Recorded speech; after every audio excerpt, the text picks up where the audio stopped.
자, 반갑습니다. 배순찬 교수의 맛있는 돈 이야기의 배순찬입니다. 자, 여러분 반갑습니다. 살다 보면 뭐 별의별 이야기가 다 있겠지만 뭐 세상에 이런 일도 그래요.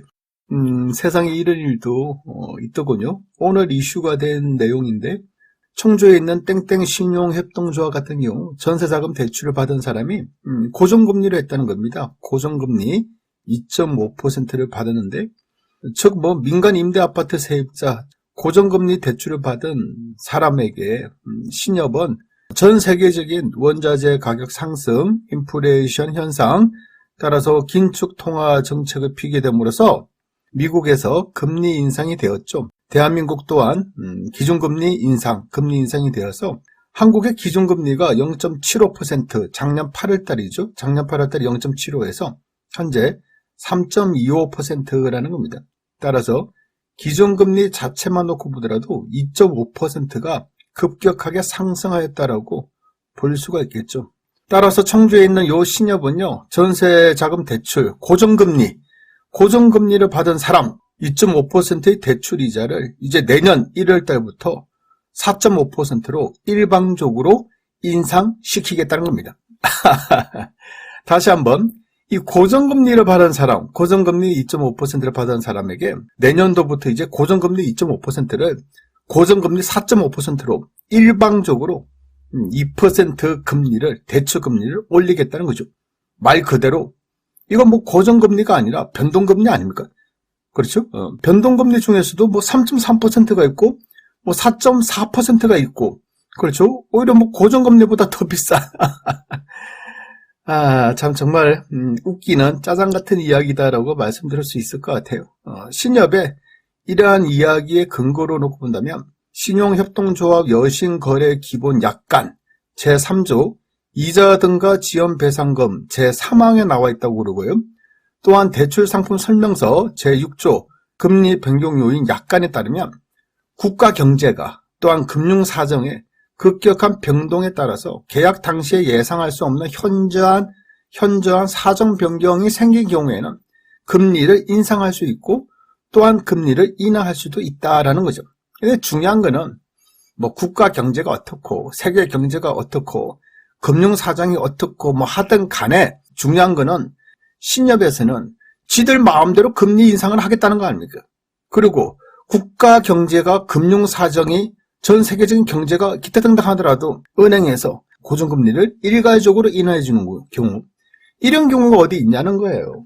일방적으로 금융기관 즉 신협, 새마을금고, 은행 그렇죠? 뭐 본인들에게 유리한 행위를 다 했다라고 말씀드릴 수가 있다는 겁니다. 어떻게 보면 코에 검은 코걸이가 되고 귀에 검은 귀걸이가 되는 이런 현상이다라고 말씀드릴 수가 있겠죠. 물론 또 그래요. 그 안내문을 보면 만약에 2.5% 고정금리를 4.5%로 이렇게 인상을 했는데 이 부분에 대해서 마음에 안 들면 해약을 해라.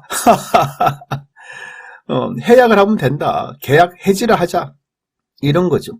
신협에서 2억이라는 돈을 빌린 사람 입장에서 해약을 하기 위해서는 이 채무 금액을 변제해야 될 거 아닙니까?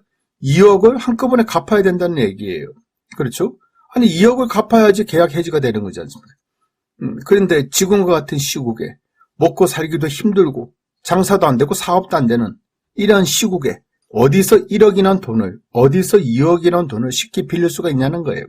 말 그대로 울며 겨자 먹기 식으로 어쩔 수 없이 뭐 올린 이자 금액을 채무자들 입장에서는 지급할 수밖에 없는 이러한 현실이다라고 말씀드릴 수가 있다는 거죠. 그렇죠? 야, 정말 어떻게 보면 말도 안 되는 거예요. 또한 뭐 여러분들 아시다시피 뭐 신용협동조합 여신거래 기본 약관, 대출 상품 설명서 그거 글자를 보면 다들 깨알 같은 것이야. 그냥 보면 이게 글자가 너무 작아서 제대로 보이지도 않아. 그렇지 않습니까? 고정금리로 대출을 받은 대한민국의 수많은 대출자들 중에서 이러한 거 여신거래 기본 약관이나 대출 상품 설명서를 이렇게 꼼꼼하게 읽어본 사람이 이 세상에 누가 있냐는 거예요. 거기다가 국가경제, 세계경제, 금융사정의 급격한 변동 그런 의미로 보면 지금 뭐 IMF가 터진 것도 아니고 지금 뭐 금융위기가 터진 것도 아니지 않습니까? 그런데 은행에서는 미리 이렇게 한다는 거예요. 그만큼 또 어떻게 보면 자본시장에 있어서 돈이 없다? 그래요. 신협조차도 지금 경제적으로 딸린다. 이런 부분을 또 간접적으로 느낄 수가 있겠죠. 자, 아무튼 이러한 사례는요, 1997년이죠. 즉 IMF 때 유사 사례가 있었다는 건데요. 동양카드에서 고정금리 15%로 대출을 나갔는데 이제 뭐 IMF가 터지고 나서 보니까 고정금리 15% 가지고는 이제 안 되겠다 싶어서 그냥 고정금리자 15%를 24%로 인상한 사례가 있었다는 거죠. 또한 대법원 판례에 의해도 결국 동양카드가 승소 판결이 났다는 거예요. 이런 의미에서 본다면 전국에 있는 고정금리 대출자들, 그래요. 전국의 수많은 고정금리 대출자들 거의 뭐 충격 속에 빠졌다라고 말씀드릴 수가 있겠죠.